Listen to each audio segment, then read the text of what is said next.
Ngapain kamu pagi buta begini nyariin Bima? Tanya Randika tiba-tiba. Nadia menatap tak suka pada pria yang selalu membuatnya jengkel itu. Ini nggak ada urusannya sama kamu. Ngapain kamu nanya-nanya? Nadia langsung bergerak menjauh. Tapi Randika terlanjur tak suka. Ia pun mengejar gadis itu. Kalian pacaran? Tanya Randika lagi. Ngapain nanya-nanya? Emang situ siapa? Balas Nadia ketus. Net ya, urusan kita belum kelar. Aku belum mutusin hubungan kita. Kita mau lanjut atau enggak? Keputusan itu ada di tanganku. Jadi kamu masih sah tunanganku. Jadi jangan macam-macam kamu.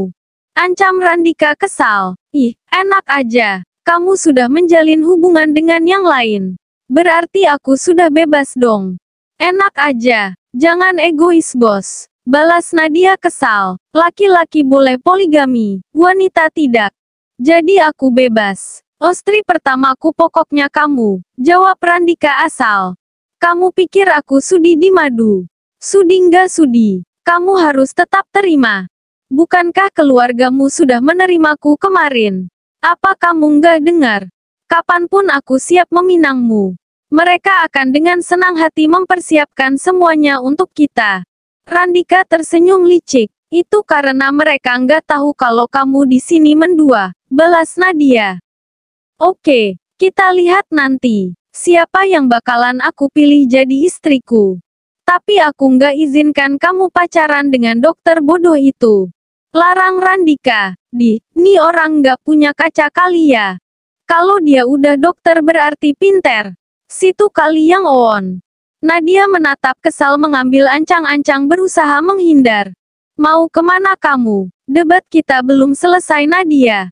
Hardiknya. Bodoh amat. Nadia mencoba kabur. Randika tak mau kalah. Dengan cepat ia pun menarik tangan Nadia dan membawa gadis itu ke tempat sepi. Lepas sih. Mau ngapain sih? Nadia meronta. Namun sayang. Tenaga Randika jauh lebih besar darinya. Meronta pun percuma. Randika arogan. Dia pun menghimpit tubuh gadis manis itu. Hingga lari pun tak bisa. Dengerin aku Nadia. Kamu adalah calon istriku.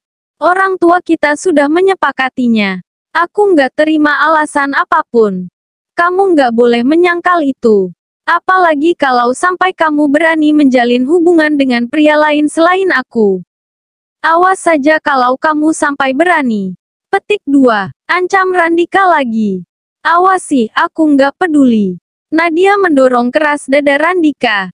Sayangnya pria itu masih bergeming. Tak bergeser sedikit pun. Kesal dengan perlakuan Nadia terhadapnya. Pria ini pun tak sabar lagi.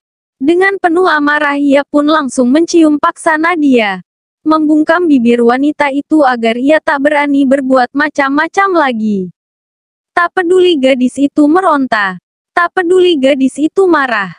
Tak peduli gadis itu menangis. Randika terlanjur cemburu. Randika terlanjur kesal. Dalam pikirannya Nadia harus tahu batasan. Jangan sampai menjalin hubungan dengan pria selain dirinya. Randika tak terima. Beberapa detik berlalu. Pria jangkung ini masih memaksa mencium bibir gadis itu. Hingga tak menyadari dua pasang mata sedang memerhatikan mereka dengan perasaan tak menentu. Sit dasar, ngapain mesum di rumahku? Dasar nggak ada akhlak. Umpat Bima kesal. Sedangkan Ridwan tak tega. Ia hanya menunduk tak nyaman. Hai, brengsek, ngapain kalian mesum di rumahku ha? Tegur Bima kesal. Tak ayal, kedua sejoli itu pun langsung kelabakan tak karuan. Nadia yang marah tentu saja langsung menamparkan keras pipi Randika. Aku membencimu brengsek, umpat Nadia. Tangis wanita ini pun pecah. Malu pun menjalar di seluruh raga gadis ayu ini. Tak ingin mendapat pertanyaan apapun. Nadia pun langsung berlari pergi. Nat, hei. Kamu belum jelasin ke aku. Ada kabar apaan? Kejar Bima tak sabar. Sayangnya, Nadia enggan menjawab pertanyaan dari pria yang memang iakar. Nadia berlari, menangis, mengumpat kesal pada perlakuan menjijikan pria yang memang sudah dijodohkannya sejak kecil itu. Kalian berantem lagi. Tanya Bima pada Randika yang masih diselimuti amarah itu. Randika tak menjawab, menatap Bima dengan tatapan marah. Randika jelas cemburu pada Bima. Tanpa berpamitan ia pun langsung keluar dari rumah Bima. Mengejar gadis pujaan hati yang telah ia sakiti itu. Astaga, ada apa dengan mereka? Tanya Bima pada Ridwan. Layomboh, mana aku tahu. Ridwan terlihat lelah melihat alur percintaan kedua sahabat dia ini. Ya Tuhan, aneh-aneh aja kehidupan. Si Randika bakalan mati kutu. Suka ama dua cewek, tapi seru juga sih ngelihatnya. Bima terkekeh. Koen sendiri oleng. Ngapain ngurusin orang? Jawab Ridwan asal. Emang aku kenapa? Aku biasa-biasa aja. Jawab Bima. Ridwan menatap kesal pada sang sahabat. Enggan berdebat, ia pun memilih berpamitan. Nadia terus berlari, menghindar dari kejaran pria gila itu. Gadis ini terus menangis kesal. Hatinya lelah menghadapi sikap arogan Randika yang tak mau tahu kondisinya. Nadia tunggu, kita belum selesai bicara, teriak Randika. Sayangnya, Nadia enggan mendengarkan pria itu. Ia terus melaju tanpa peduli Randika mengejarnya. Nat please, berhentilah. Dengerin aku dulu. Pinta Randika lagi. Nadia yang terlanjur kesal dengan Randika tentu saja tambah melajukan langkah kakinya. Sampai tidak melihat ada batu di depannya. Alhasil Nadia pun terjatuh. Randika bergerak cepat menolong meskipun Nadia dengan tegas menolak. Enggak, sana, jangan pegang-pegang. Nadia menepis kasar tangan Randika. Kalau kamu nggak mau diem, aku cium di sini. Ayo pilih, tantang Randika. Nadia diam seketika, tak ada pilihan lain selain diam. Bagus, itu baru gadis manis. Puji Randika. Nadia cemberut. Randika tak peduli. Tanpa meminta persetujuan dari Nadia, Randika langsung membopong gadisnya. Nadia tak berucap sepatah kata pun. Karena saat ini jantungnya berdetak sangat kencang, keringat dingin keluar begitu saja dari sela-sela pori-pori kulitnya. Pikiran Nadia bercampur aduk, antara ingin menjauhi pria ini. Namun di sudut hatinya yang lain ia juga menginginkannya. Sikap arogan Randika ternyata sanggup membuat jiwa mencintai seorang Nadia meronta. Ya, mereka sedang berperang melawan ingin dan tidak. Bersikeras hendak memisahkan antara benci dan cinta. Mereka sedang melakukan itu. Jangan menatapku seperti itu. Aku bukan musuhmu. Larang Randika tegas. Karena Nadia terus menatapnya dengan tatapan kesal. Siapa bilang kamu bukan musuhku? Kamu musuh lahir batinku. Asal kamu tahu itu. Jawab Nadia lagi. Aku sudah minta maafkan. Bahkan aku juga sudah mendatangi keluargamu. Minta maaf juga. Lalu di mana lagi salahku? Tanya Randika sembari menobati luka yang ada di lutut Nadia. Salahmu menggantungku. Harusnya, kalau kamu nggak mau sama aku, kasih keputusan cepat-cepat. Untung aku tahunya sekarang. Bayangin kalau aku tahunya 10 tahun lagi. Alamat aku jadi perawan tua tahu. Jawab Nadia ketus. Spontan Randika tertawa gemas. Ternyata calon istri yang disiapkan oleh kedua orang tuanya sangatlah menggemaskan. Pengen deh cium lagi. Batin Randika gemas. Ih, gemes deh. Canda Randika sembari mencubit gemas dagu Nadia. Terang saja. Apa yang dilakukan Randika itu berhasil menyulut rasa kesal yang semakin membara di hati darah cantik ini. Apaan sih lah? Dasar gila. Udah aku mau pulang. Mau tidur. Males banget ngelihat muka kamu. Gerutu Nadia, hendak beranjak dari hadapan Randika. Jangan pergi. Pinta Randika lembut. Ditatapnya mata darah cantik yang kini ada di hadapannya ini. Apaan sih? Ucap Nadia lirih. Kamu adalah milikku. Aku bilang jangan pergi ya jangan pergi. Paksa Randika. Namun kali ini paksaan itu terdengar lembut. Aku nggak ada urusan sama kamu lagi Dika. Toh kamu juga udah ada wanita lain. Udahlah jangan memperkeruh suasana. Aku sudah ikhlas kok, percayalah. Ucap Nadia tak kalah serius. Enggak, aku nggak mau. Aku maunya sama kamu. Randika memegang kedua tangan Nadia. Berharap gadis ini mau menunggunya menyelesaikan masalahnya dengan kekasihnya sekarang. Aku harus ngomong berapa kali sih, Dik? Aku tuh nggak mau merusak hubunganmu dengannya. Aku juga nggak mau merusak kebahagiaan wanita lain. Aku pun nggak mau tersiksa karena kelamaan nunggu kamu. Sudah cukup pengorbananku menunggumu selama ini. Aku rasa orang tuaku dan orang tuamu juga bakalan ngerti kok. Kalau kita nggak bisa bareng. Jadi udah ya, lebih baik kita sudahi saja semua ini. Kamu sudah memilih dan tolong izinkan aku memilih juga. Kamu bisa ngertiin aku kan, Dik? Nadia menatap kedua mata Randika. Randika gemetar mendengar ucapan yang mengisyaratkan perpisahan dari Nadia. Begitupun gadis cantik itu, matanya berkaca-kaca sendu. Sungguh, ia sendiri juga tak kuasa mengucapkan itu. Karena, kalau boleh jujur, dari hati yang terdalam, Nadia masih mengharapkan keberadaan Randika sebagai imamnya. Di lain pihak, di sebuah kamar rawat seorang bocah cilik berusia 8 tahun sedang terkapar tak sadarkan diri. Penyakit jantung yang dideritanya sejak kecil kambuh.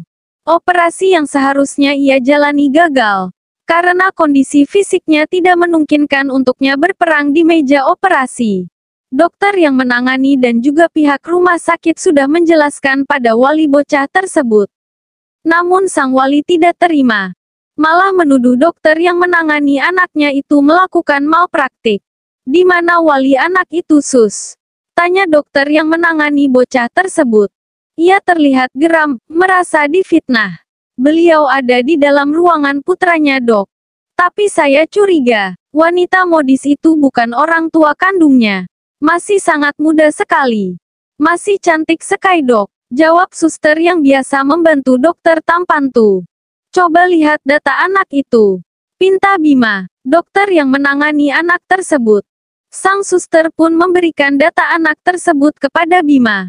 Bima menerima data tersebut dan membaca satu persatu data itu. Dokter tampan ini mengerutkan kening. Sebab anak itu tidak memiliki orang tua. Hanya ada nama yayasan yang bertanggung jawab atas bocah itu. Anak ini dari yayasan SUS. Mungkinkah wanita muda itu pemilik yayasan ini? Tanya Bima. Kurang tahu, Dok. Tapi orangnya modis sih. Sepertinya kaya. Jawab sang suster. Aku jadi penasaran. Secantik dan sekaya apa dia? Kok sampai nggak ngerti aturan kalau ngomong? Di mana wanita itu sus? Tanya Bima. Sepertinya masih di ruang rawat anak itu, Dok. Apa perlu saya panggilkan, tawar sang suster? Nggak perlu sus. Biar aku ke sana sendiri. Sekalian melihat kondisi anak itu. Bima tersenyum lalu merapikan meja kerjanya bersiap untuk melihat pasiennya itu. 10 menit berlalu. Akhirnya Bima pun sampai di depan pintu kamar di mana pasien ciliknya itu berada. Tak ada sedikit pun rasa takut di hati Bima untuk menghadapi wanita yang dimaksud Wol dari pasiennya itu. Karena menurut Bima ia sudah bekerja sesuai prosedur. Bukankah segala proses harus melalui prosedur? Bima mengetuk pelan pintu ruangan itu. Bersiap bertemu dengan pasien sekaligus walinya. Terdengar suara langkah kaki dari dalam ruangan itu. Beberapa menit kemudian, pintu pun terbuka. Bima mengangkat wajahnya, mempersembahkan senyum ramahnya. Namun senyum itu langsung memudar seiring dengan lensa matanya menangkap wajah siapa orang yang membukakan pintu untuknya. Arah Bima langsung mendidih sempurna. Bagaimana tidak?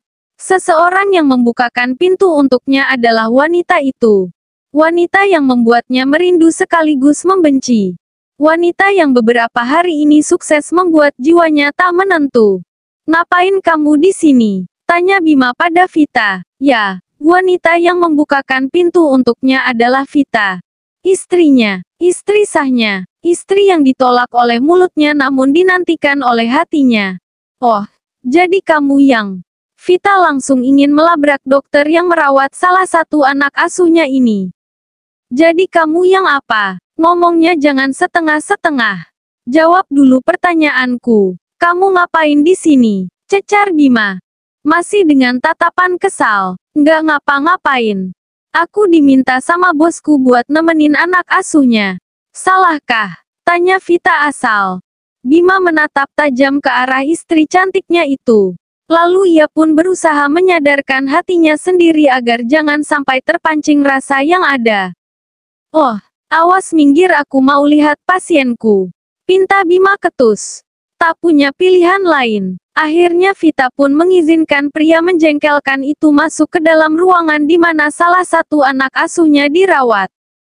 Awalnya, Vita ingin memaki dokter yang ia nilai tidak becus menangani anak asuhnya ini. Begitu tahu yang menangani bocah itu adalah suaminya sendiri. Nyali Vita jadi ciut. Entahlah, tiba-tiba mulut Vita terkunci. Tiba-tiba saja rasa kesal pada dokter itu hilang. Vita tak tahu bagaimana nanti akan menjawab setiap tanya yang mungkin akan diajukan oleh Bima. Bagaimana caranya ia mencari cara untuk menutupi apa yang ada. Vita malas memperkeruh suasana.